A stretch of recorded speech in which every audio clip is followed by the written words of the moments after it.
What is good, defenders, and welcome to episode 391 of Defenders of the Bank, the most LAFC podcast on the internet. Fire that burns blue melts gold. An interesting line from the opening tifo in Vancouver.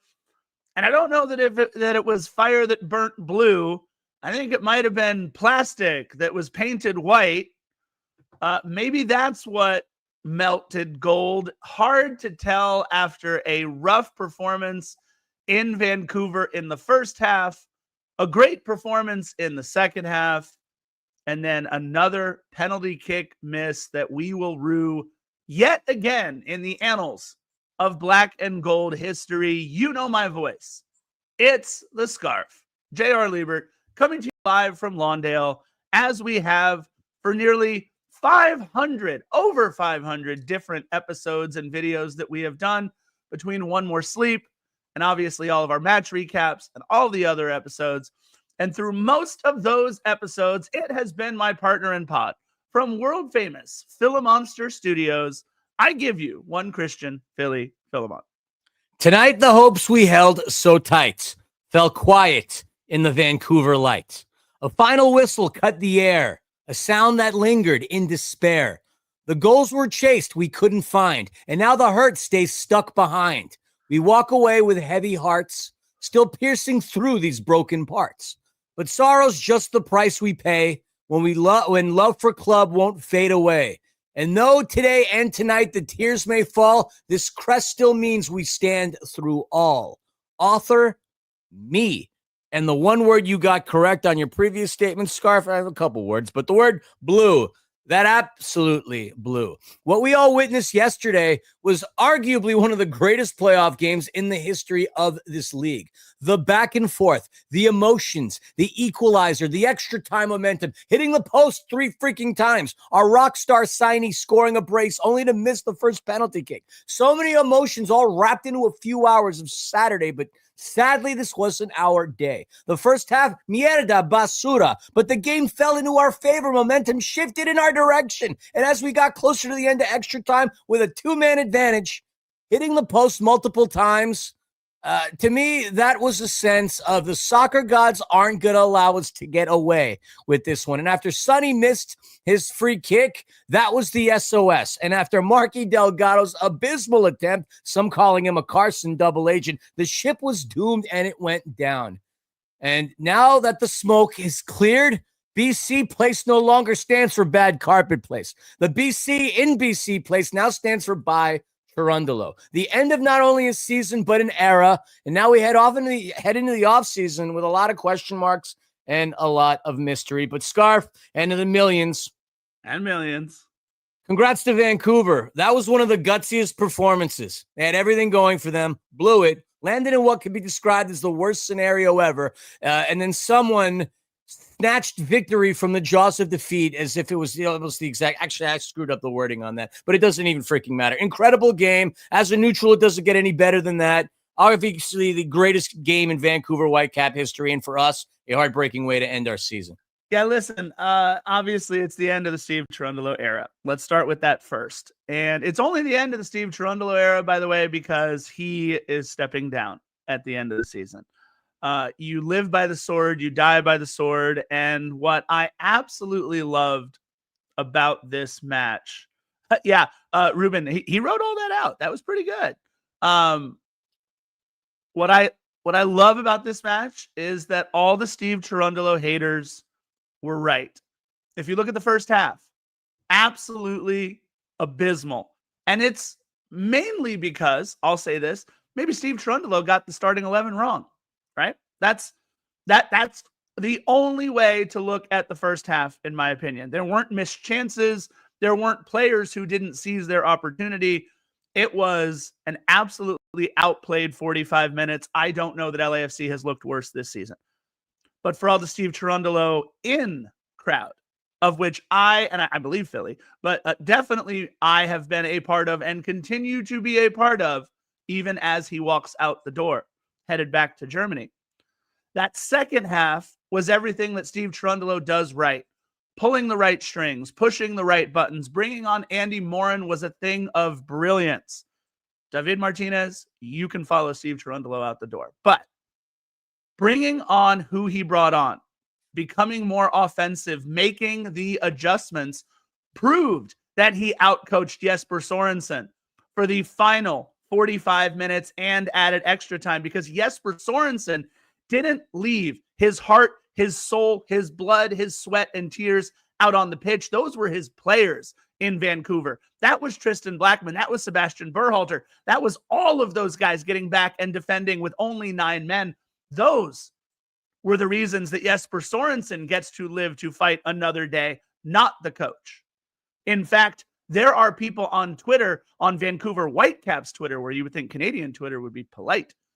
But no, there are people calling Jesper Sorensen an idiot because he left Tristan Blackman in looking relatively compromised and with a yellow card. So looking back at this match, for all of those people that are Steve Cherundolo out, first of all, he's leaving anyway. But you were right in the first half. For all of those people that are on my bandwagon with Steve Cherundolo in, you were right in the second half, because it wasn't Steve Cherundolo's tactics that hit the post and the crossbar and the crossbar. It wasn't Steve Cherundolo's tactics that didn't make the back post run or that missed another opportunity from inside 18. And it wasn't Steve Cherundolo's tactics that pinged a penalty off the post and put one into the Vancouver net as if they were playing in the Canadian Football League. It wasn't Steve Cherundolo's tactics. And oh, by the way, Philly and I were just discussing this. The playoff record, if you want to compare Bob to Steve Cherundolo, Philly, let's talk about that for a second. The comparison isn't even close. It's not even close. Oh, we're actually going to go through the playoff record? Is that what you're saying? I mean, we certainly can. Oh, yeah. Look, so with the draw that we had, because the result as it stood after regulation was a draw, LAFC's playoff record, 11 wins, 6 losses, 2 draws, all time in the MLS Cup. Now, when I'm gonna read the next statistic to you, you're probably gonna scratch your head, go, defenders got it wrong. And you know what? We didn't get it wrong, because we actually backtracked the research itself. So again, the official LAFC playoff record historically, 11 wins, 6 losses, 2 draws. And of those playoff scenarios, 10 wins, 3 losses, 2 draws were under Steve Cherundolo. Bob had 1 playoff win. 1 playoff win. And if you think about it, it makes sense. 2018 RSL. That's no playoff wins. That's ousted. The next year, Supporter Shield. Bye. And then we went and placed, we squared off against Carson, 1, lost to Seattle. That's 2019. 2020 Scarf. You got that one, right? Yeah, 2020 was a simple loss to Seattle in the round of 16, 3-1. And no 2021, because we lost it all on decision day to the Colorado Rapids at Dick's Sporting Goods Park. So our entirety of playoffs, the win total, with the exception of 1, and a big one, by the way. I have that win framed right back there. It's all under Steve. Now, obviously, spent a little more time there. He is going to be the all-time winningest coach. But the fact that I started seeing people off various forms of social media for LAFC going, God, I wish we had Bob still, it just kind of blows my mind that you wanted him out, and then you want him in, and now Steve this. I just mark my words. Keep this receipt, 9 minutes and 35 seconds into episode 391 of Defenders of the Bank. There will be times where you're all going to miss and wish for Steve. And at that point, he's probably going to be somewhere in Germany going, verpiss dich. I'll let y'all look up that German version, what that word means. So, yes, the era is over. So many emotions wrapped up into that game. So many highs and so many lows. But one thing we certainly got right was this was like a cup final in terms of the teams that are there. What's unfortunate is that a team as talented as LAFC will not be moving forward. But then you still have a team as talented as Vancouver, who, again, had one of the gutsiest performances, even down to 9 men. You see Sebastian Berhalter getting the crowd up, waving his arms, trying to get the 12th man in the building roaring because it got dead quiet for a second. The grit, the tenacity they showed, the guts they had, the ability to just shut down LAFC with 9 men and to just stick with it when all hell was breaking loose and the wheels were falling off of the Whitecaps wagon. Props to them. I truly do hope that whoever they get in the next round, be it Minnesota or be it San Diego, that it is Vancouver that wins. I don't harbor any animosity towards Vancouver. At some point or another, this was going to happen where the Whitecaps would clap back at LAFC for all the times that we destroyed them in the postseason. It just sucks that now is the time. Look, I want to give props to Vancouver. They showed up 53,900 in BC Place, but here's the thing that I talk about with Vancouver all the time. They only show up when we walk in the building. They don't sell out Cascadia anymore. They don't sell out Seattle. They don't sell out Portland, their 2 biggest rivals that they've been rivals with for 40 years. They don't sell out Galaxy matches. They sell out when players like Heung-min Son walk through the door. They sell out when LAFC shows up. Why do you think they keep opening their upper bowl? While I do appreciate that Vancouver decided to show up in this playoff match, it wasn't until the playoff matchup was announced that tickets started to fly off the shelves for Vancouver. And I know I sound like bitter beer face right now with, oh, look, Vancouver only shows up and then they beat us. No, they beat us. The performance that they had, I said in One More Sleep that this match would be an absolute classic. It would be an MLS playoff classic. But the only time that Vancouver sells out is when LAFC walks through the door or when Inter Miami walks through the door. And it's got to be real nerve-wracking for all those teams to walk through the door with their superstars and know that they're playing on that carpet, which is absolutely terrible. It may have taken out one of their own players at the end, which is why they went down to 9 men. If you look at, oh God, I'm blanking on the substitute's name, but the defender that went down and had to be carried off so that they go down to 11v9, I think that that's more to blame on the carpet. But look, I'm bitter, I'm upset, I'm sad, I'm frustrated because I thought Sonny and Denis were going to be able to lead this team to the promised land. I think it's just the frustrated part in me that saw that last night. In fact, if you go back and watch the broadcast, there's about an hour of the match, about an hour where 53,000 Canadians are silent, absolutely silent. There's no way that would happen in Los Angeles. There's no way that that's going to happen at the Coliseum when we have 80,000 people right across the street from our home. 80,000 people against Messi. You are going to hear the 32-52 the entire time. You are going to feel us in the stands, and not a single time, unless Sebastian Berhalter told them to, did that crowd in Vancouver really get behind their boys other than the first 10 minutes. And it was shocking to hear and see that.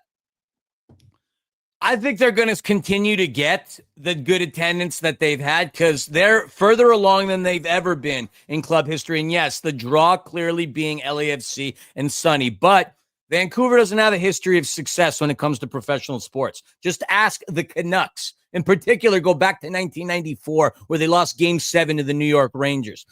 This is a historic moment for the city from a professional sporting perspective, and of course for the Whitecaps. I'm not going to be surprised obviously it's contingent upon what happens in the next round. If I'm not mistaken, they're obviously higher than Minnesota. It doesn't matter. I don't want to go through the quantum physics of this or even I'm too lazy to even pull up the standings. But yes, it's just a disappointing way to end the season. You brought up an interesting point. The carpet looked awful. Now, they share it with a arena football team called the BC Lions, if I'm not mistaken. And I think there was like this thing called the Grey Cup just a few days prior. But when we jokingly call it and refer to it as bad carpet, it's not just a kind of, a funny, sarcastic stabby stab at Vancouver. It's genuinely a bad-looking carpet. I've seen better turf in JUCO college sports, with football and soccer being run all over it. Couldn't have been easy. Our players look gassed. That was another thing. We can also blame the lull in the break, but then the argument's going to stand that, Vancouver had the same exact lull and they had some of their best players on international duty as well. There are no excuses. The fact is we just couldn't get it done. And it's as black and white as that. We just couldn't get the job done with momentum favoring us. It's just, again, the roller coaster, I think, is what drove us nuts. If it would have ended as a result of the performance in the first half, I think we would have expected it to continue that way. And maybe, we would have been a little pissed off and more and angry. But the highs and the lows, I think, are what just have rattled us to our cores, because we know we had it. We were so close. We were so effing close to actually moving forward into the Western Conference Finals. It just was not to be. It was not to be. The soccer gods got us. And again, you tip my hat off to the Whitecaps. It is what it is. Shit. Yeah, look, and the hardest part is Sonny missed a penalty. Marky Delgado missed a penalty. Oh. Go back and look through our season. Marky Delgado was the reason why we were decent through 20 matches. Marky Delgado held the midfield together. He was the best free agent acquisition through the first 20 matches of the season in Major League Soccer. Marky Delgado held this team together. He was a vocal leader on the pitch. He was everything we needed. Everything we needed.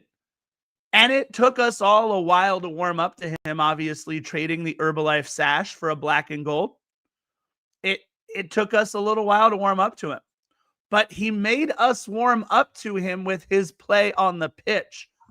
And he was full black and gold by the end of the season. Full black and gold. And yeah, if you go on Twitter, sure, you see those fans from Carson who have to watch the entire playoffs from home, celebrating in the fact that Mark Delgado missed a penalty shot. Sure. Good job. If that's where the Galaxy are now, congratulations. I believe he just waited too long and maybe got his foot caught in the turf. I don't think he was trying to do a Panenka down the middle. If he was, it was awful. Either way, it was bad. And you feel for Sonny, because what you know about Sonny, Philly, is that he and Denis Bouanga for 120 plus minutes left it all out on that bad carpet. In fact, Sonny experiencing muscle cramps at the end of the match, which is why he looked so awkward in taking that PK.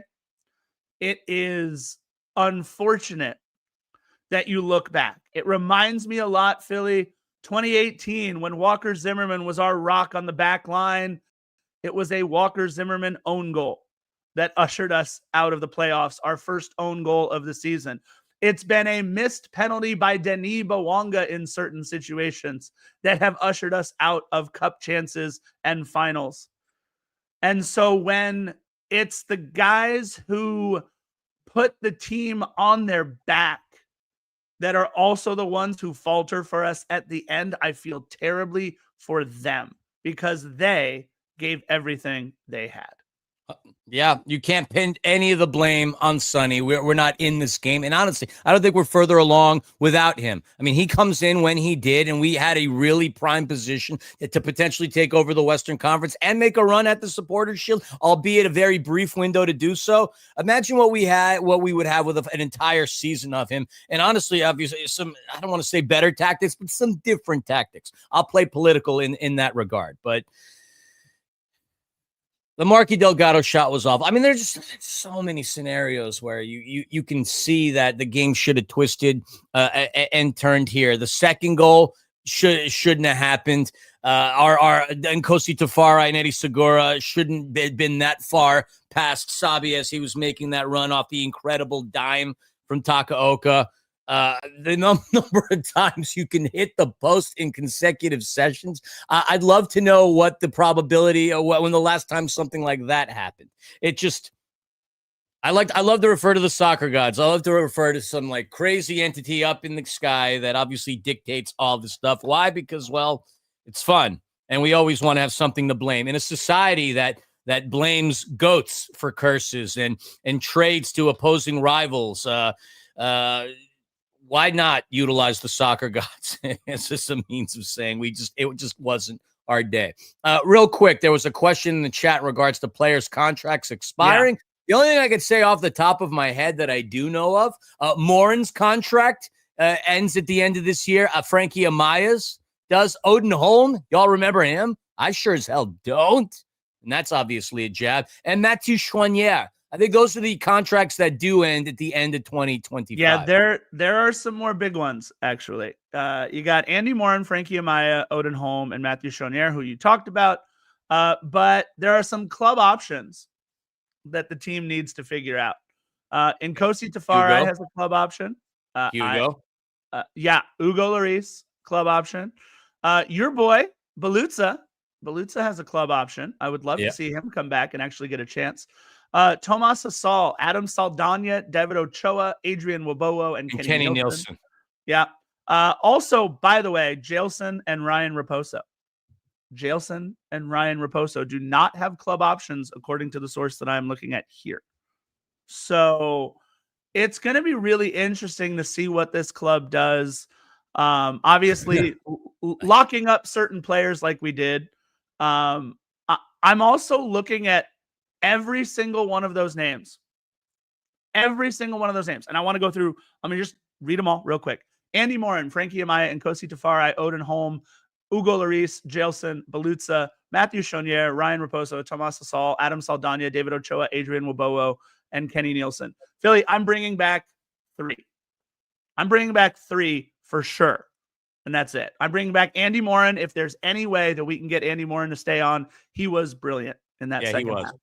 I'm bringing back Mathieu Choinière, and I really hope he comes back because I want to see what he looks like with a full season under his belt. And obviously, I'm bringing back Hugo between the pipes. If we can get Belutza, great. If we can keep Jailson, great. Everybody else, enjoy your time. Thank you for your service. Yeah, Hugo, without a doubt. I mean, you can't begin to tell me that there's a better keeper or a better option that we would have in between the sticks for us than Hugo Lloris. Nobody, not in Major League Soccer. I can't even think of anybody internationally that would come to Major League Soccer that would still be better than Hugo Lloris. Without a doubt, that's the number one. So Andy Morin was game changer. Maybe before getting into this, we should just get in, pull off the freaking Band-Aid, wrap up our thoughts, and then figure out when the next time we do this is. This for us is obviously going to be an exercising of demons for y'all. And by the way, shout out to the folks over at Happy Foot Sad Foot. The watch along, cool. And then they went 7 hours podcasting. The patience that y'all have, by the way, blows my mind because in some cases, some of the guests y'all brought on, very insightful. Some of them, I probably would have dropped them off the screen within 30 seconds of hearing them talk about how Arsenal does this and the Premier League does that. At that point, you lose me. You don't understand the business of Major League Soccer. For better or for worse, but don't waste my effing time. Shout out to them, though, for doing this. At this point, have become the premier LAFC podcast. This is me saying that, which I'm a competitive person. I don't like saying that. Shout out to them for providing a really cool program and an outlet for all of us. But let's exercise. Long story long, let's exercise these demons so I can watch another tragedy, and that's NFL football and the teams that I support there. Yeah, look, the first half was awful. And I think I'll take a little bit of blame on this one as we approached the, 39th minute when Vancouver scored, right? I'm going to go through all of the opportunities that LAFC had. All right, now that we're done with that in the first half. That was good quick. Job, Scarf. Very insightful. That's what the research that you do. That's what that helps us excel. Good job. Yeah. I literally, one of my notes was in the 31st through 33rd minute. At least LAFC getting forward a little is one of the things that I wrote down. That's how bad that first half was. There was a quote from Mo Adu that I absolutely loved. He said, "It's the overloads and overlaps that are making Vancouver so dangerous." And I could count maybe on 1 or 2 times in that first half how many times LAFC tried to overlap or overload, usually through Ryan Hollingshead. And I think that the way that Ryan Hollingshead has been playing offensively recently has been exactly that, a little offensive. He hasn't at all provided anything for us. And I think clubs know that, and it's predictable. So they sag off of him the way you do Russell Westbrook behind the 3-point line. And from that, all you have to do is defend 10 guys with 10 guys, and it becomes a lot easier. So a little frustrating in that, but Philly, I'm shocked, absolutely shocked at the goal that we allowed in the first half because it reminded me of just one player, Philly. It reminded me of just one time, and it happened many times to LAFC. And it was through our first couple of seasons with one Zlatan Ibrahimovic when we would watch them try to play this ball over the top because that was their best and only offense against us. And it worked so well because Zlatan is one of the top 5 or 8 players to ever put on soccer boots. But how do you let Sabi get all the way behind you with 2 defenders like that? That was awful. It's funny that you hung on to that comment by Mauricio, by Mo Edu. The one that I hung on that he said that LAFC's defending was criminal. 100% criminal and offensive. Takaoka, wow. I mean, that was a world-class assist. And I think the stat goes that he became the 3rd goalkeeper in MLS history to produce a primary assist in a playoff game. The other 2, most recently, Christian Kalina of Charlotte, and then Jorge Campos back in 1996. That's quite a range of time from goalkeepers getting assists. Another stat that I would say that came up that was criminal was how little Denny and Son were involved in the match. I think I heard Keith Costigan, and pretty cool actually that we had both of them on Soccer in 60 recently. Go check out the interviews we had with Keith and Mo. Very insightful, heck of a broadcast, heck of a game to call. But Denny had 10 touches. Sonny had 12 touches in the first half. I mean, they weren't even moving the ball forward. One shot at the end with nothing being on target with an XG of spot 0.4. We were offensively offensive, which is not the way it was. There was a graphic that they pulled up. I think it was on the post-game show where Dax McCarty is showing Steve's formation and Steve's positioning of the players within the first half and how he had them lower, playing more defensively, and how after switching things up, they pressed forward, which obviously changed the entire nature of the attack, in particular playing somebody like an Andy Morin, who honestly should have started. He should have gotten the start in the midfield. If we're going to talk about where Steve got it wrong, Andy should have been there the entire time through. Can't say that he was fatigued from his play at international with Ireland, because he didn't play all that much, not like Sonny and Denny, for that matter. But yeah, well, I mean, just an ineffective first half. And Takaoka, for all the flack you gave him, I mean, this is a reaction that caused an equal, if not bigger, reaction. Listen, let's be real about the starting lineup, because a lot of people are saying, "Oh, this is what he should have done." Everybody, stop that for just a second, because you're wrong. Steve Cherundolo started a lineup that was super effective for us for most of the second half of the season, especially once Andy Morin came over. Andy Morin has come on as a super sub many times for us. And the only reason why Steve Cherundolo went to the lineup that he did was because Jailson had an injury. This was likely going to be a 5-3-2 with Denny and Sonny up top and Jailson in the midfield. But because of the injury to Jailson, instead of it being a 5-3-2 hybrid, it becomes a 5-2-3 hybrid with Nathan Ordaz. And what Steve Cherundolo saw early on, which I was hoping he would maybe make this move at the 30-minute mark rather than the 45, but he made the right move anyway.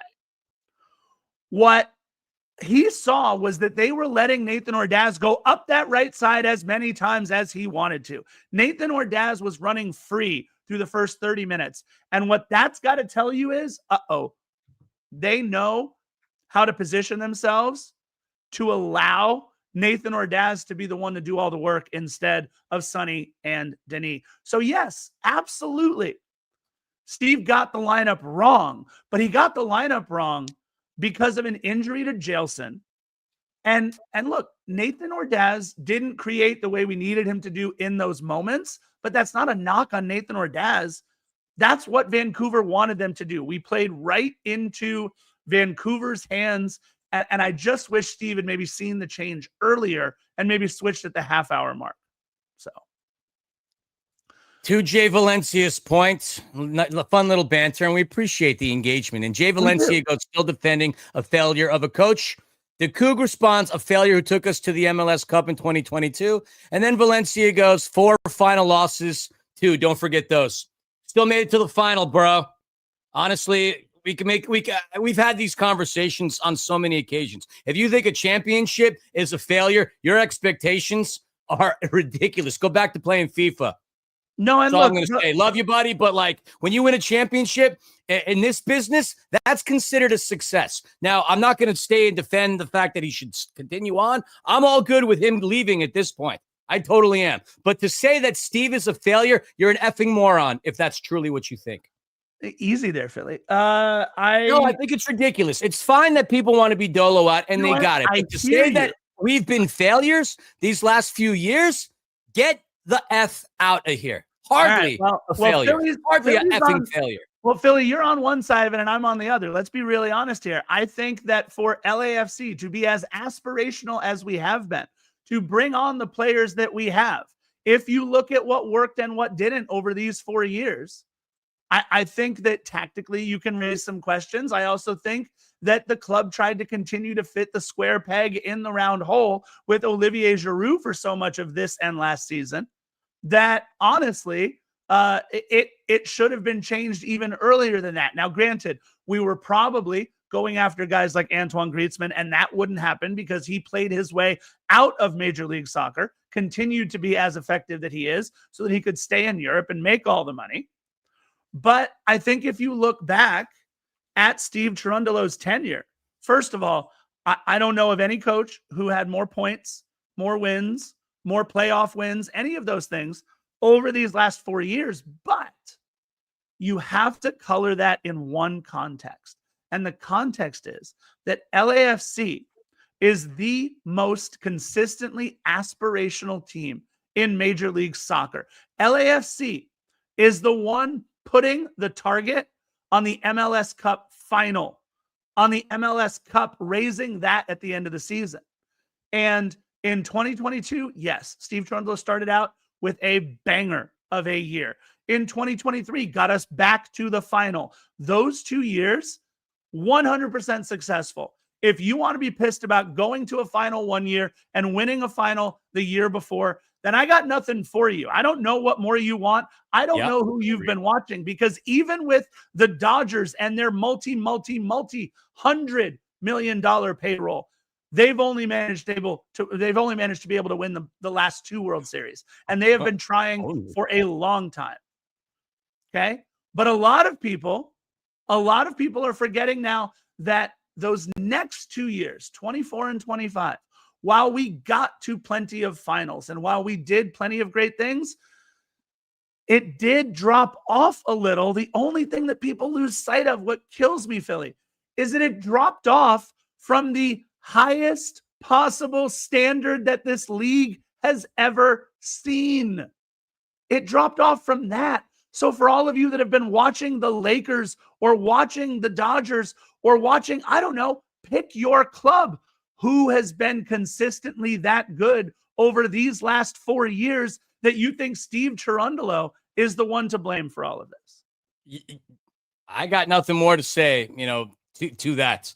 Okay. Then there's the comment at LA City, champions, not losers, mic drop. Oh, God. Look, Valencia, I'm a born and raised Lakers fan. So for those 20 years that we went in between Showtime and Kobe, you want to tell me that the Lakers, where it was a failure of an organization? Okay, cool. What about for all of those years after Kobe finished playing until the COVID championship indoors? You want to tell me that the Lakers are failures? Come on. What are we mic dropping on? Look at Los Angeles's championships over the last 20 years. Look at Los Angeles's championships.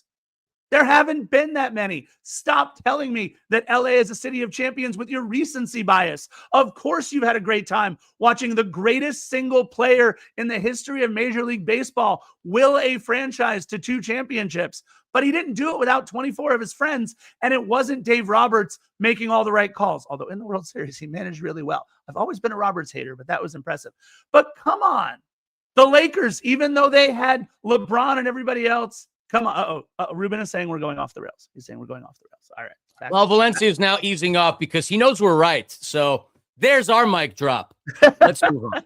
Philly, Philly and Valencia are going to go have a hug after this. Look, we go down 1-0 Philly on an over-the-top ball that reminds me of Zlatan. I'm getting back on the rails here, Ruben. Here we go.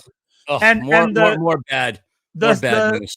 the stat that I absolutely hated, by the way. Love you too, Valencia. We appreciate Love you too, bud. We're all passionate here at the end of the day. If we weren't passionate, none of this would matter. So I appreciate this banter. It means we care. It truly does. And listen, we're all getting a free therapy session together with this, right? I don't know about free. This is costing me minutes of my life expectancy with all the heart palpitations I've been having since last night. Listen, all I know is 19 times in Major League Soccer, Vancouver had scored the first goal this year, and they were 16-0-3. So I thought, oh, crap, that's bad. And then Philly, all I'm saying is I'm like, okay, this is going to be great. We just get to the half 1-0, Philly. Just get into the half 1-0, and we'll be fine. And Vancouver said, hold my Molson. Yeah, as they labat their way through another goal. Somebody who has just utterly impressed me in the past couple of months is Sebastian Berhalter. His way to take a set piece. I know, right? Crazy. His ability to take a set piece, a free kick from outside, it's just a thing of beauty. Because quite honestly, that should have been a goal by Thomas Müller. You go back to the days when der Dativ. I don't know. Raumdeuter, that means interpreter of space in German. Wait, what just wait. Before you said Raumdeuter, what just happened? What was that? So in German, there's so many ways to utilize the word the. There's die, der, dem, den, das. And you have these different tenses, accusative and dative. And my German teacher used to have this silly way of doing it, dame, der, dame, den, datif, kind of like a dragnet little jingle. So I in my head, I was oscillating as to which version of the word the I needed to describe Thomas Muller's nickname, which for those who didn't listen yesterday, he in German was referred to as Raumdeuter. It sounds kind of intense, but an interpreter of space. My point was, long story long, he normally would have slotted that past any keeper in the Bundesliga because the corner by Berhalter was a thing of beauty. But obviously, it gets saved. And then Laborda, manages to slot it home. Nobody's around to clean it up. And then once again, we're echoing the words of the broadcaster, Mauricio Edu, by saying the defense has been criminal. I'm going to say a 4-letter word because I don't care anymore. LAFC was shit in the first half. Absolute shit. There was no saving grace. It's like they waited too long for the White Caps to crap, catching them on the counter. But instead, the White Caps clapped us twice, smacked us upside our face. A garbage first half, and that goal was a perfect microcosm as to how poorly we played on the offensive end and in a couple of moments on the defensive end. Son and Denny, non-existent, didn't feed them.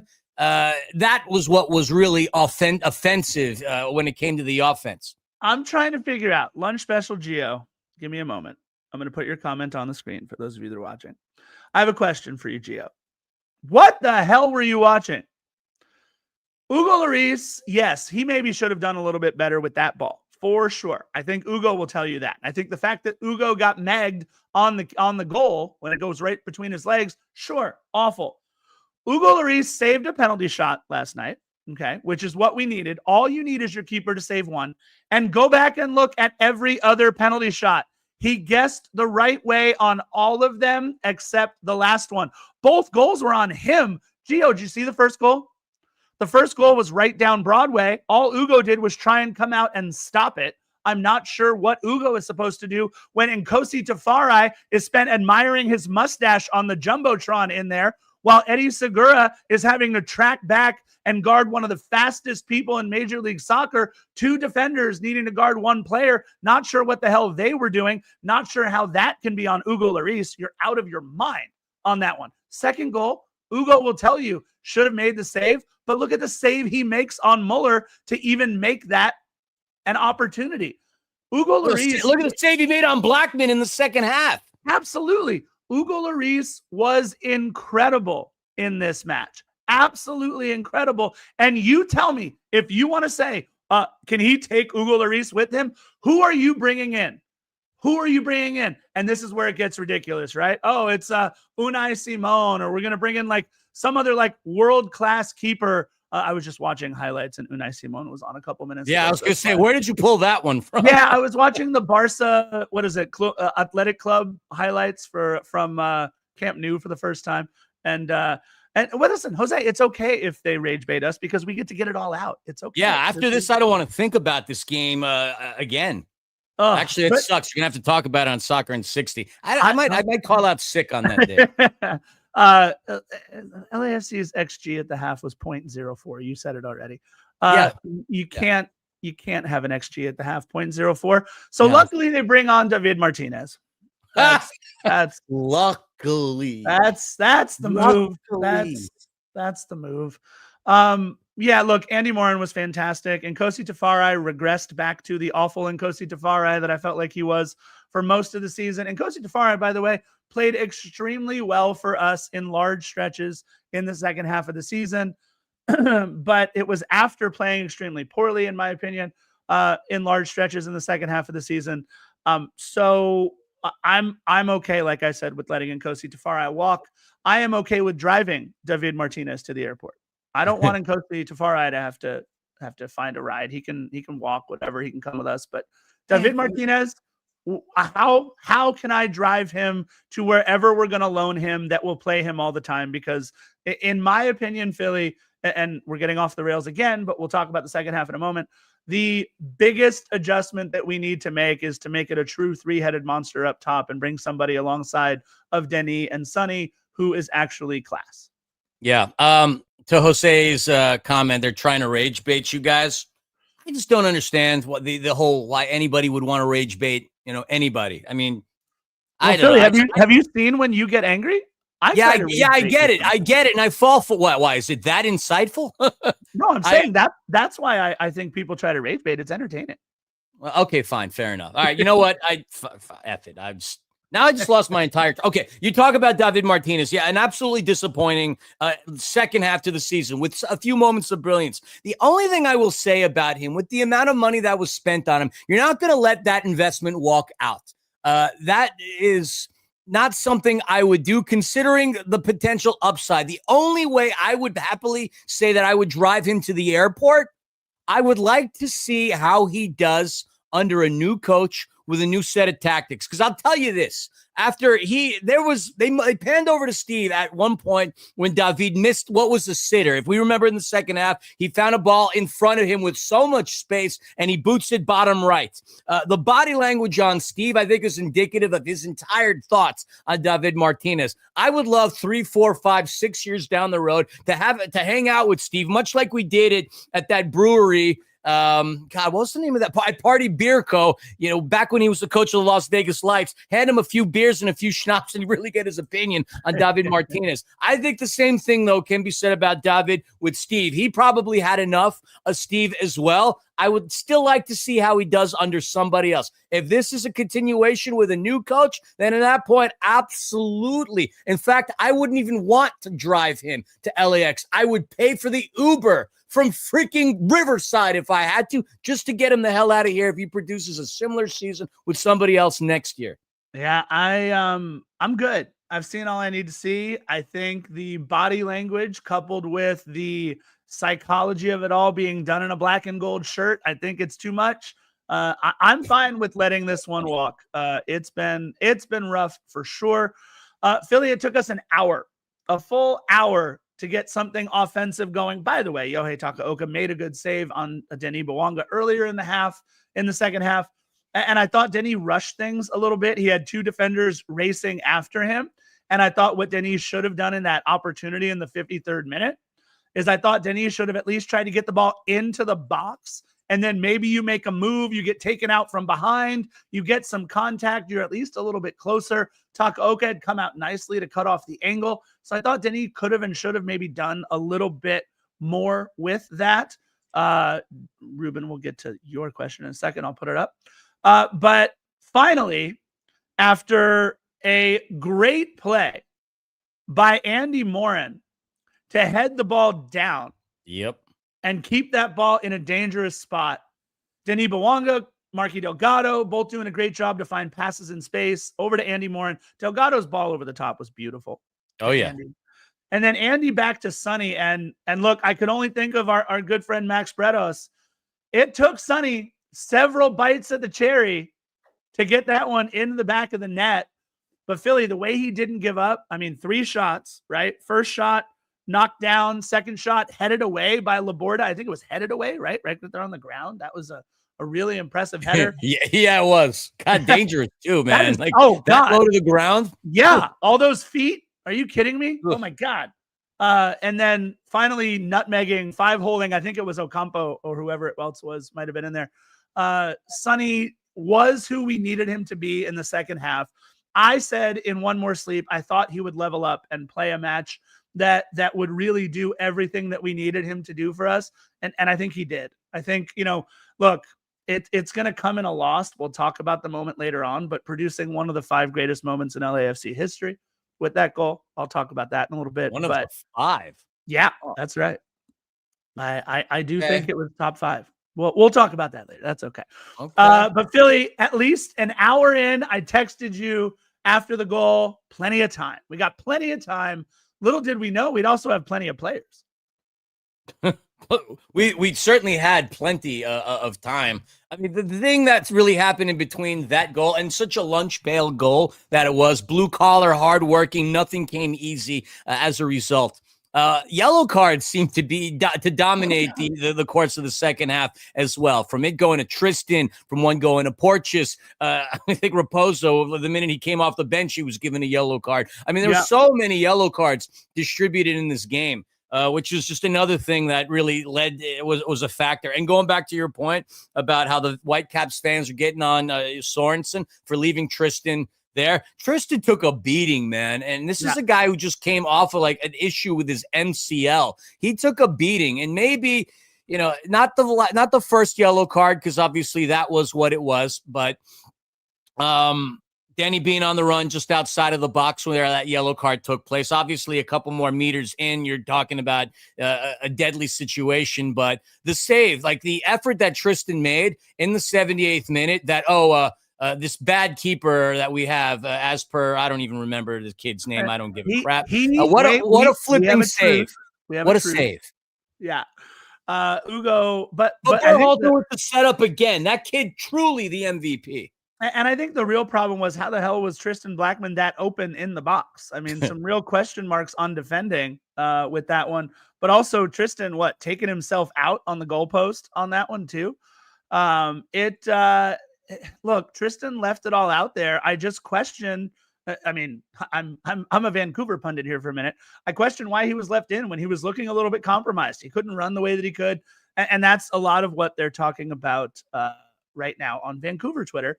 Because unfortunately, whoever they play next, obviously, whether it's San Diego or Minnesota, he will not be a part of the action because of his red. I liked the moves that Steve made in the 88th minute. Obviously, these are last ditch chips in the middle, push it all forward, live by the sword, die by the sword substitutions in Artem and Frankie Amaya coming on for Ryan Hollingshead and Timothy Tillman. That being said, Philly, I think that he maybe waited a little bit too long to make those subs. I don't think Tillman was a factor in anything that was going on for the final 20, 25 minutes of his time out there. And it hasn't been a great season for Ryan Hollingshead. I absolutely love the guy. You know that. But I think offensively, what he needed him to be, he wasn't pushing the envelope forward as much as I think he's done in seasons past. If you watch, a lot of his runs stop at the top of the box and he waits for somebody else to make the overlap instead of him being the one to make the overlap. And maybe that's a tactical change and something that he's doing because he's told to. But I really just think that it was a rougher season for Ryan, although very happy to have him back. Look, the red card for Tristan Blackman, as it's a great draw of a foul by Denis. Habruni coming on, it was Habruni who hurt himself, who probably, I think it's an ACL injury is what they're saying.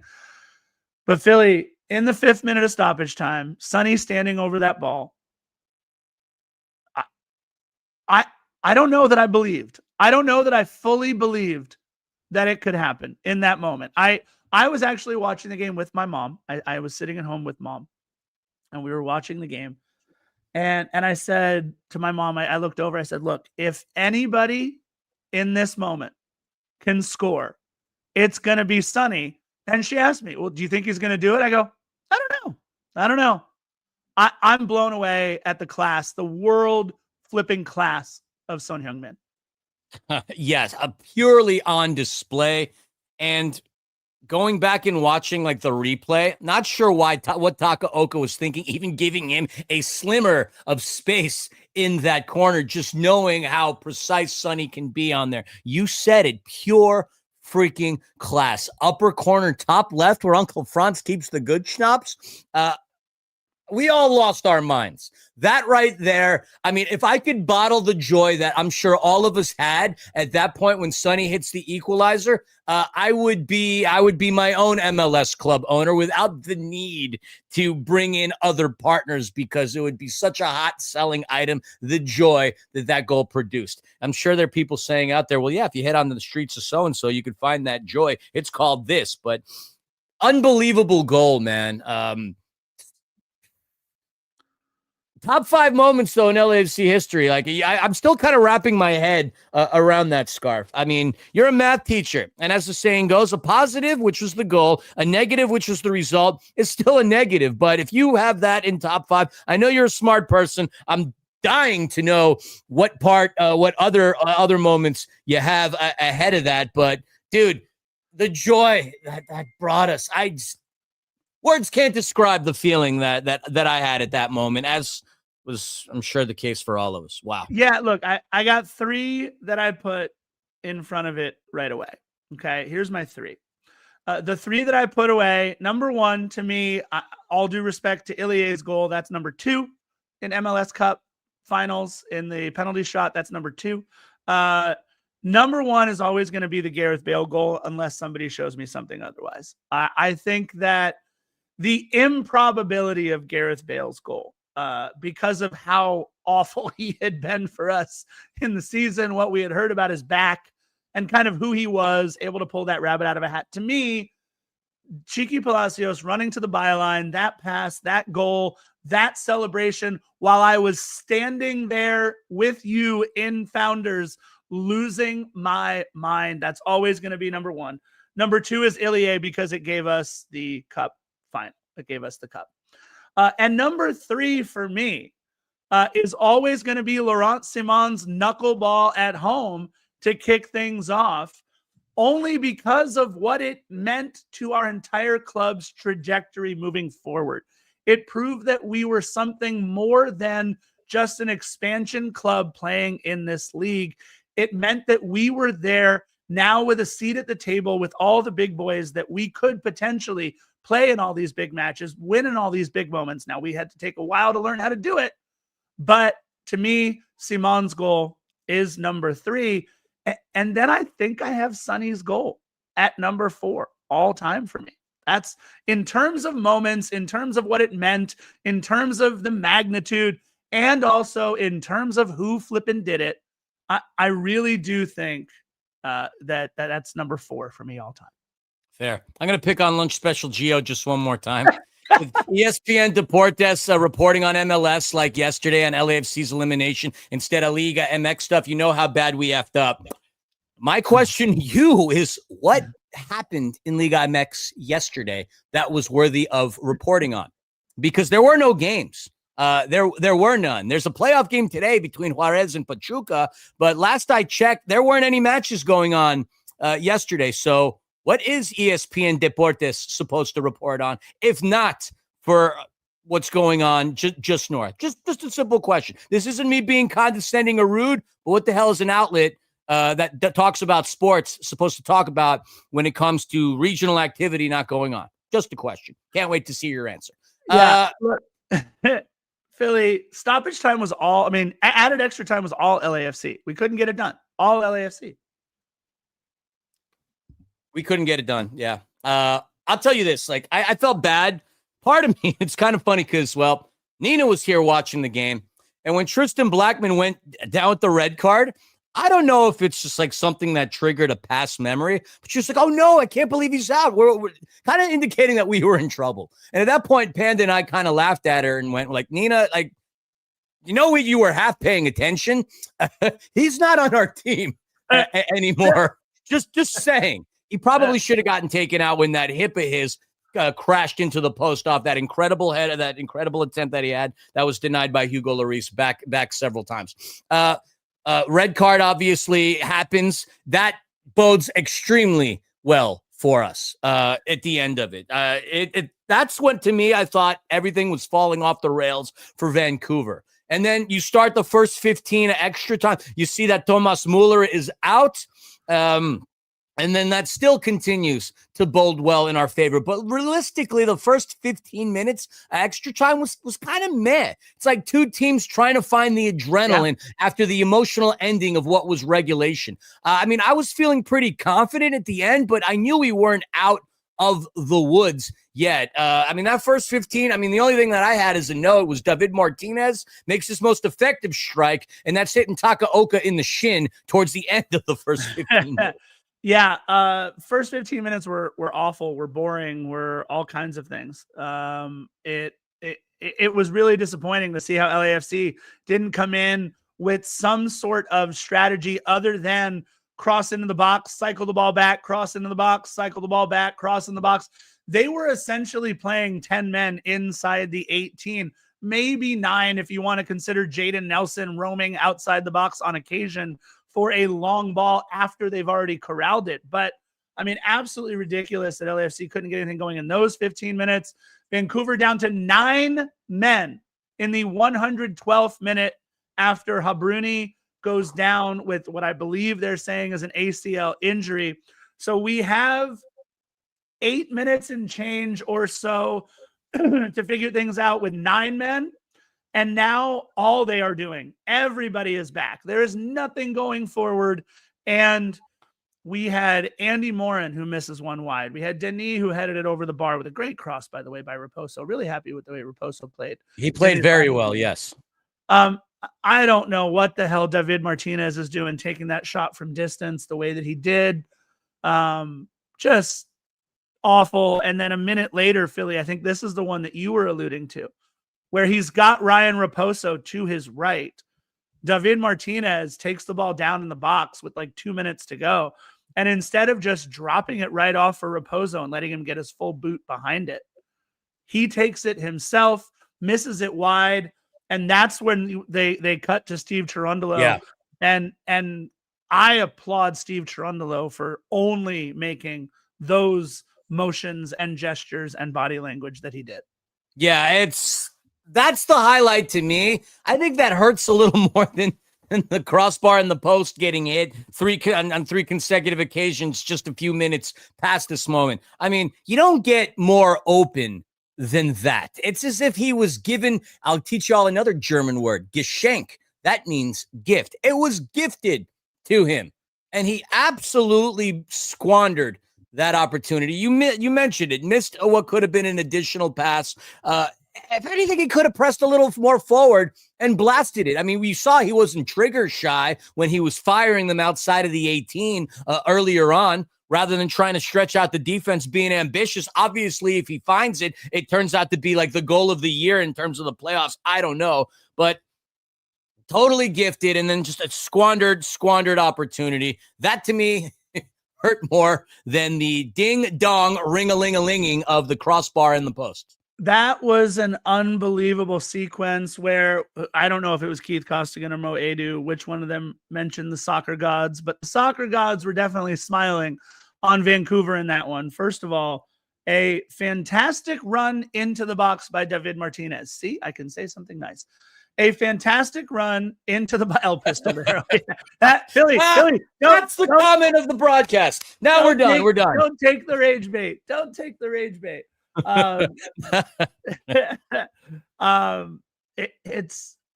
It's incredible, that sequence, right, where David Martinez into the box takes that high shot that Takaoka pushes off the crossbar, then it comes back down, hits off a crossbar, then it hits off the post by, I believe it was Denis, right, that hit the crossbar on that one for Charlie Crossbar.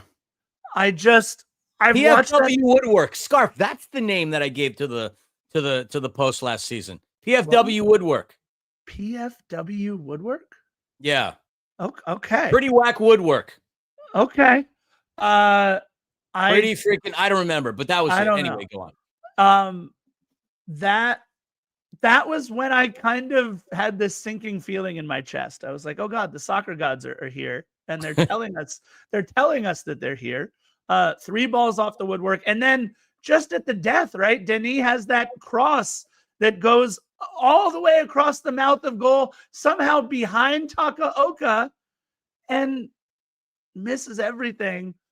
Full-time whistle, and we go to penalties. And that didn't go well. No, what also didn't go well was the stat that Keith Costigan stated right before Sonny approached the 11-meter spot, or 12 yards. I always like to say 11 meters and 12 yards because I don't know why. The stat was that 60% of the time, the team that shoots first wins. So to me, I heard that and I instantly thought, oh crap. Here we are. 40% is what's going to linger because as an absolute pessimist, and you would understand why I'm that way with my history of sports fandom, I will not go into that because that's another podcast within itself. The man who absolutely willed us back into not just this game, but the entirety of the MLS, season that he was a participant in. Sonny, without question, one of the biggest signings in the history of this league, and one could argue the biggest, and obviously the history will prove itself next season, the biggest signing of LAFC history, certainly from a commercial standpoint in recent times with the amount of money they made off of him. What a way to start it off.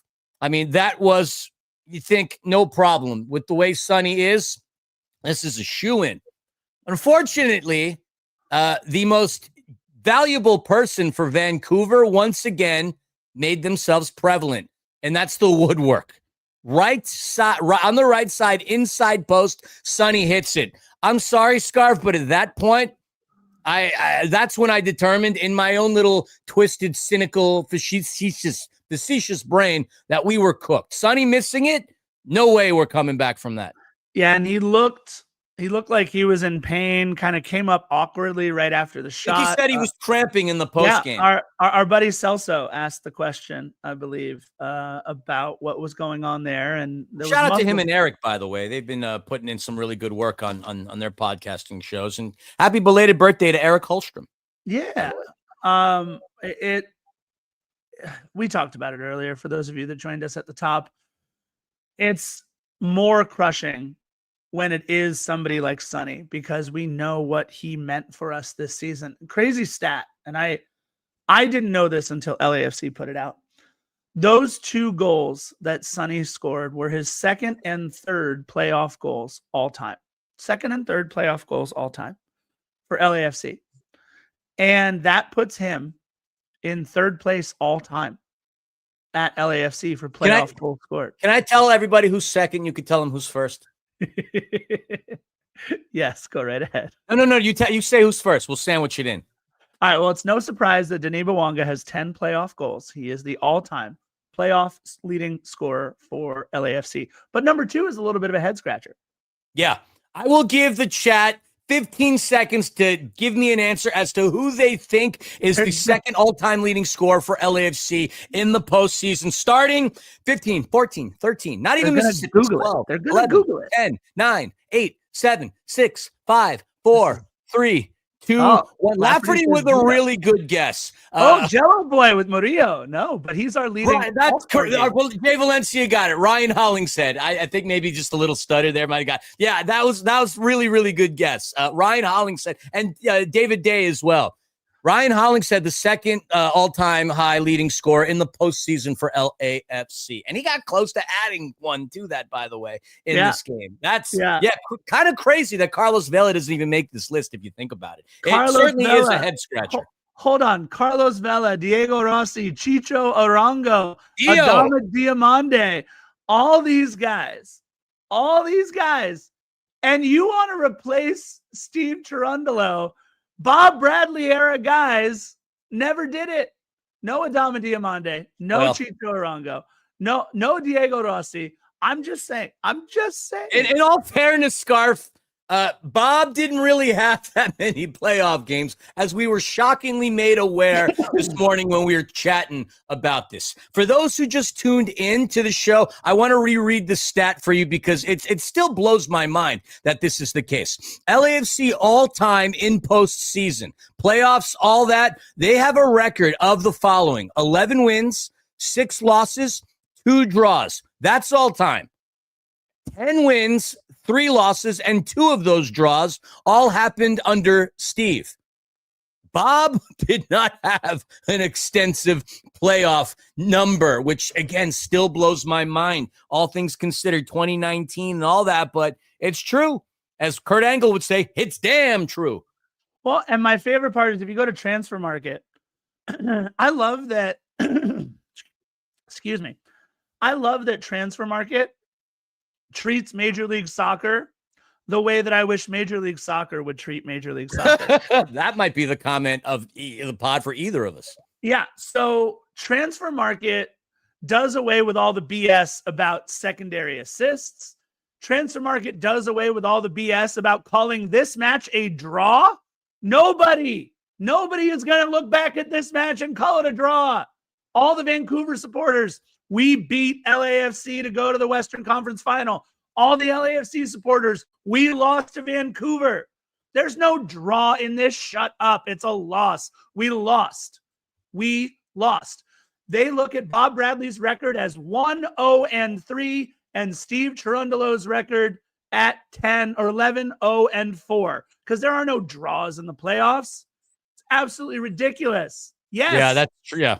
Lafferty. Yes. That's what MLS would say, that there was a draw in MLS Cup. Stop being such a children's league, MLS. Get your stuff together. Good luck. When we go to that new schedule, which, by the way, after the 14-game Indianapolis Raceway Speedway Invitational season that we're doing there in between, when we go to our new schedule, which, by the way, overlaps 80-something% with our old schedule, but that's neither here nor there. When we go to our new schedule, let's get rid of the secondary assist and let's stop treating this league like it is a second-class league. MLS, do better. Maybe if it's Larry Berg, or maybe if it's Dan Beckerman, or maybe if it's Mark Tatum, NBA deputy commissioner, whoever's coming in to replace you, Don Garber, tell him to start treating this league like it's an adult league. Yeah, I mean, for all the crap that Don Garber gets, he certainly ushered in a new era to Major League Soccer. Yeah. To think we were still sharing football stadiums at one point across the league, and still kind of horrified that the New England Revolution, and for the most part, I guess the Seattle Sounders, still do. Yeah. As for Charlotte. And anyway, I digress. Atlanta, but either way. Atlanta. Yeah, Atlanta too. Yeah. Anyway, I digress. That's not neither here nor there. As long as the CEO of U.S. Soccer doesn't replace Don Garber, I'm good. We kind of railed on this during One More Sleep the other night. But anyway, so Sonny's shot right inside post. And then Sebastian Berhalter, who once again, I got to give it to him. Haters out there be like, get on your knees, stop blowing Berhalter, Philly. The kid had a good game. What do you want me to say? Wait, if anybody's listening to you, they know that you have an aversion to anything with the last name Berhalter. Well, yeah, I mean, listen, we've gotten a lot of new listeners as of late. I mean, some Yahoo in the YouTube comments referred to us as Beavis and Butthead on One More Sleep, which, by the way, I kind of got to laugh at. And when thinking back on it and seeing the way my hair was even shaped without wearing a hat or gel again, I'm like, all right, yeah, you got me. I certainly look like Beavis in that regard. You got me. But anyway, the way he willed the crowd in after they were dead silent, going down to 9 men, and then the stone cold killer take that he had, firing it in. Hugo guessed the correct direction of Baby Berhalter's attempt. And you know what? I'm not even going to disrespect him anymore like that, because at this point, Baby Berhalter has earned his name. We'll call him Sebastian. I refer to Baby Berhalter now as well, I'm not. But anyway, his shot was great. Hugo guessed right. He didn't have a chance to really make the save. If you watch it on a direct angle, no way he would have made that save. And so, not exactly off to a great start. But then we have Denis. Denis, 2 attempts, maybe 3 attempts throughout the entirety of his LAFC career where he hasn't connected from 12 yards, 11 meters out. 2 for sure I can think of, the 3 being a question but not to be questioned was that attempt as he slots it in, and we're now tied in this penalty kick scenario. Yeah, Takaoka guessing right on that one. It went underneath Takaoka for the goal. Nothing you can do about Jaden Nelson's take as he roofed it beautifully. Again, Hugo Lloris guessing right. Hugo guessed right on Berhalter. Hugo guessed right on Jaden Nelson. I just want to know the name of the very probably polite Canadian fan that caught the ball that Marky Delgado kicked like 74 rows up. If you don't mind, just emailing the show, letting us know who you are so we can give you props. The penalty was terrible. And I feel badly. According to, I think it was Keith Costello, maybe it was Moedu. He was maybe trying to wait and see which way Takaoka went before striking it. It looked like I don't want to make any excuses. It was just a crap penalty take. He put it not just over the bar. He put it over the bar enough to where somebody got a souvenir. And now, Philly, we face elimination by needing to hope that they miss 2 of their next 3 kicks. And that's not going to happen very often. Does the name Johnny Rivers ring a bell to you, Scarf? No. Johnny Rivers penned a song called Secret Agent Man. Okay. All right. I know who that is. That's the commentary we've seen all over social media after Markey missed that. And of course, nobody's going to buy into that, but no. I would be willing to bet that all of us instantly saw him wearing an Herbalife sash as he missed it as badly as he did. If not just for a split second, that's all I think most of us could have seen. Okay, so apparently Transfer Market, thank you, Ruben, says 4 missed penalties for Denny and 33 scored. In his career, probably. In his career, yeah. Good point. So anyway, so Denny gets it. Nelson had an excellent strike, man. You said it. Delgado with the abysmal kick, and then Ryan Gold, man. You want to talk about the closest that Hugo came to making an actual save in that scenario was on that attempt by Ryan Gold. But as that guy has done, along with Brian White, by the way, historically, they've been a thorn in our sides. He gets it, but the best penalty kick for LAFC did not come by way of Denny Bwanga. It certainly came by way of Andy Morin. That's how you take a penalty kick. Didn't think about it, didn't stutter, went at it and blasted it in the best possible way, making it unattainable for Takaoka to make the save. That was a thing of beauty. Oh, it was beautiful. And oh, by the way, Eddie Ocampo steps up for the next one. And Hugo Lloris saves it. And I just want to remind everybody, on Berhalter's kick, Hugo guessed right. On Jaden Nelson's kick, he wasn't ever going to save it because it was a perfect kick. Hugo guessed right. On Ryan Gould's kick, Hugo guessed right. And on Eddie Ocampo's kick, Hugo not only guessed right, but it was a terrible take by Ocampo. And that was, after he saved it, I kind of said to myself, like, soccer gods, you're just messing with us, right? Because what we needed was 2 straight saves, and we also needed Frankie Amaya to put it away. And Philly, going back to what you were saying about Andy Morin and Frankie Amaya looked like they had taken penalty shots all their life, all their years, and were incredible. Easy takes, calm and cool, nicely done. And unfortunately, you just needed too much, too late from your keeper. And it was the one time Hugo didn't guess right. What I love about Laborda and his penalty take is there was going to be no doubt. He was trying to put that through the netting in the back of the net. He put his laces, his boots, his city, his country, his everything behind that shot. And crap. That's the end of the 2025 season for LAFC. Yeah, that kid also, along with Berhalter, played a great game, scoring the second goal, just having the balls to be in the position that he was in, head out that attempt that eventually would lead to Sonny's goal, and then obviously to bury LAFC. I mean, he also had a good game. Mr. Chris Lafferty, I just want to address this because, I have this itch and I have to scratch it. It was the Righteous Brothers that sang "You Lost That Loving Feeling" originally, not Johnny Rivers. Just saying. Just saying. Anyway, that's our season. I think with like all the venom and all the shouting that we did up until this point, I feel like I've gotten a lot of it out of my system. Now it's during the cycles of grief. Like you had the anger. I think we kind of went to the acceptance stage real quickly. Now, like the season's over. And you know what? I think what's going to kill me even more, if Minnesota actually beats San Diego, that's going to probably hurt more than anything. Because to me, all that's going to say is we would have had a shot. I mean, obviously you can't look at life in that retrospect, but like Minnesota wins, then we would have hosted had we gotten out of Vancouver alive. And I kind of hope that happens. I think nothing would make me more nauseous than seeing a first-year team come out and win MLS Cup. I felt that way with Atlanta because obviously a lot more pressure on our club. Now that's not, I don't want to see San Diego win MLS Cup. I'm sorry. I just don't. San Diego is San Diego, and I love it as a city, as a sports town. It is what it is. They have a great indoor soccer team, by the way. That's who you really have to follow in the city of San Diego.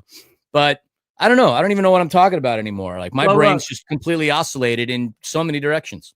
Look, we need Philadelphia, Cincinnati, Miami, San Diego, or Vancouver to win the title so that we can back our way into the CONCACAF Champions Cup. So that's the big one. David, 2026 is our year. I agree. Figure out who our coach is, man. That's the part that makes me nervous. But it's hard keeping a straight face with that Clippers jersey there, bud. Sorry. Oh, that was an unnecessary shot at David. Love you. I know David's been a lot better in the chat. I remember initially when David's we started fantastic. He would rage bait me at times. I have no respect for him in his commentary. That was me. I unfortunately I just can't stand James Harden, and I know he just set your like team record for most points scored in a game with like 55 or 56 or whatever, but I don't know. I just can't stand James Harden. Anyways, Philly, you need your former boys to lose, NYCFC. Or you need Minnesota to lose. So those are the two clubs I'm looking at. And then we back in. I think that's how we back in. There was some sort of weird thing that because Vancouver won the Canadian Championship, but then they also won they also got in there based on points. It was a whole different thing.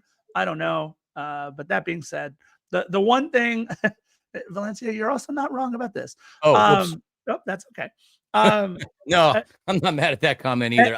We need to be better about letting the listeners know because the vast majority of people that listen to us, they literally listen to us. So for those that are at home or in their car listening, Valencia goes, I'm tired of LAFC piggybacking into tournaments. And that's a very, very fair statement. Yeah. Dave, the only rumors. All right. I'm going to just stay off the freaking mouse. Whoops. That's the wrong. There we go. The only rumors on a new coach that we have heard is that Mark Dos Santos appears to be the leading candidate as of right now. I don't know how that sits with like an Ante Razov or who. I don't know. Maybe Ante has told everybody he doesn't want to coach. I think that's the case, Scarf, because I know Ante has said that in the past, that he's happy with the role that he's in. And he's home, essentially. Yeah. From here. He's from the IE. He lives in Manhattan Beach. I'm not trying to give anybody your address on there. I'm sorry about that. We could address our thoughts on MDS. That's we got so much to talk about after all this stuff wraps up. Yeah. Between the scheduling, which we didn't really address on One More Sleep, obviously the coaching conversations. But we'll keep this one in the back burner for now. Yeah. And real quick to everybody in the chat. We have our regulars, we have our new listeners, we have our Korean fans that have joined us over the last 20 or so matches. This is one of my favorite things that I do in life. As you guys know, I teach middle school. I love my job. I love teaching kids. It has enabled me to not just, influence and teach a lot of wonderful young minds, but also to take these kids all over the world. I have a really cool opportunity at the school that I work at where I help run a service abroad program. So I've taken kids to Nicaragua, Peru. We're taking kids to Belize this year, Costa Rica, Puerto Rico. It's been an incredible run at this school. I've been there 16 years. I'm not leaving anytime soon. But these episodes whether it's a match recap of a huge win or a loss, whether it's discussing how we feel about all the kits and Philly, we got to do that kit review video before it's the 2 years we've blown it with that. There's so much that we have to revamp, which we'll figure out in the off season. We got to do it. But either way, I just want to let everybody know, as we are bringing our match recap episodes to a close, obviously for 2025, not our episodes in 2025. Don't overpromise, Scarf. we're going to do a one-off pod in the offseason. You know what, Ruben? Let's bring you on to do that pod with us. That you actually transition into a really good point. Like, I do think. Wait, hold on, I'm not done. Wait. Okay.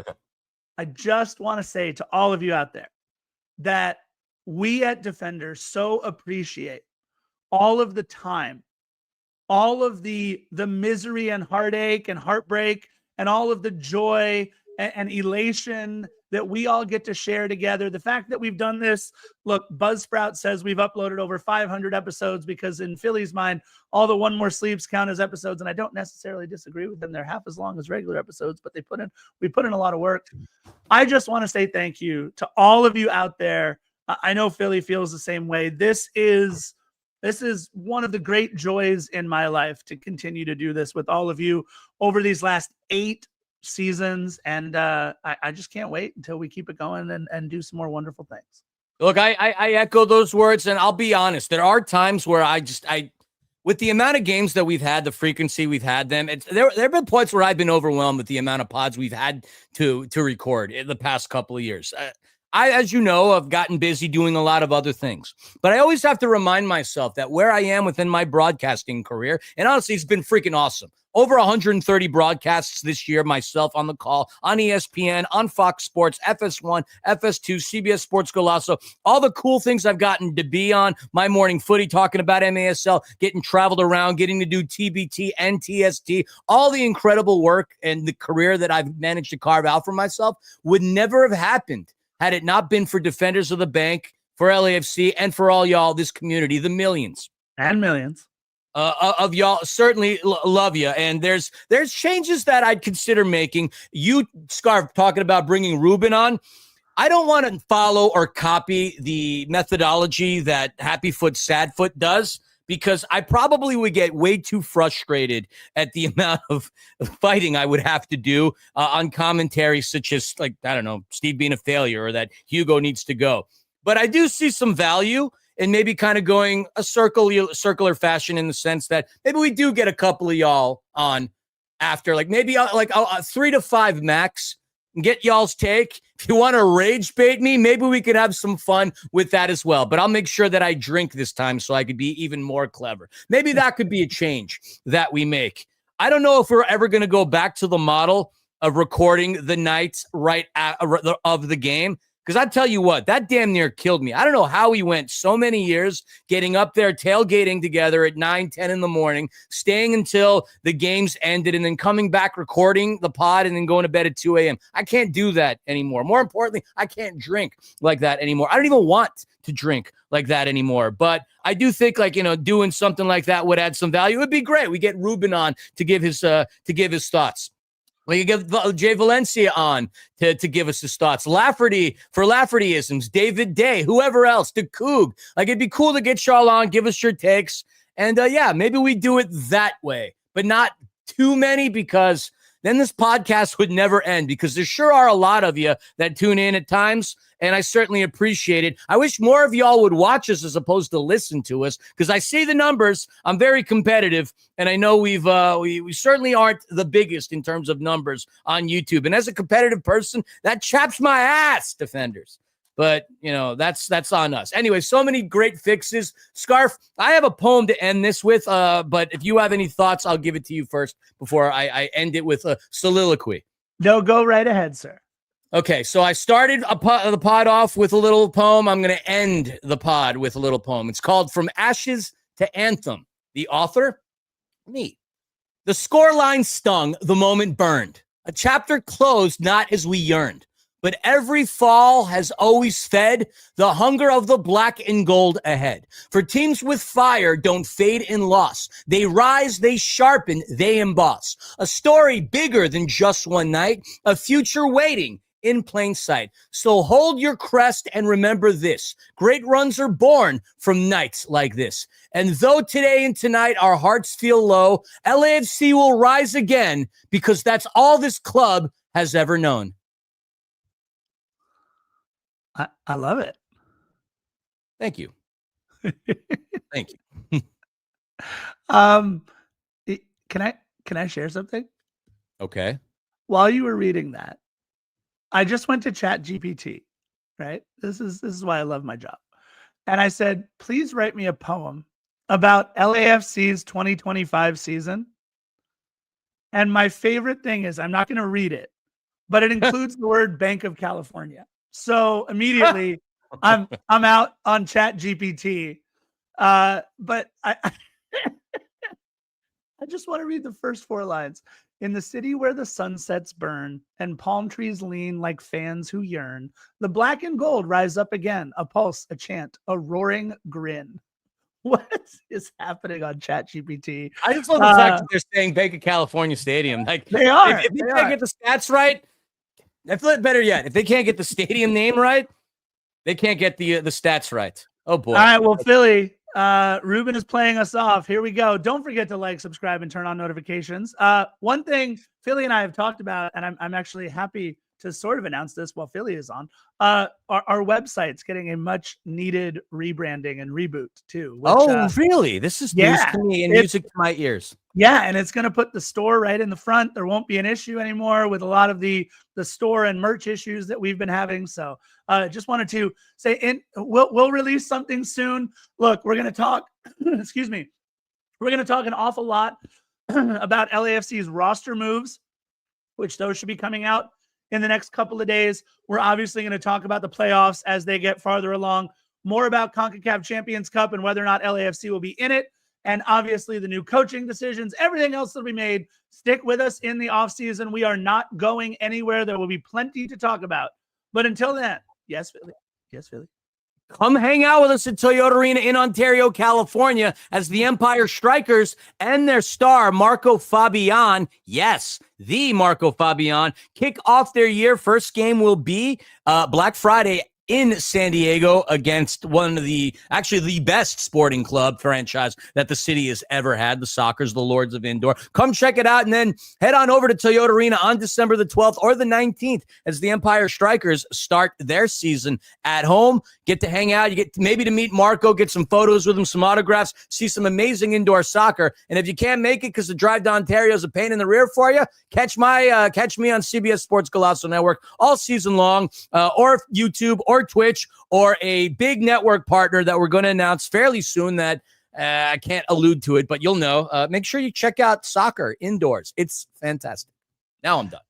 And with that, you guys know how we like to end every single one of these episodes. Thank you so much for everything. And bye-bye. Bye-bye.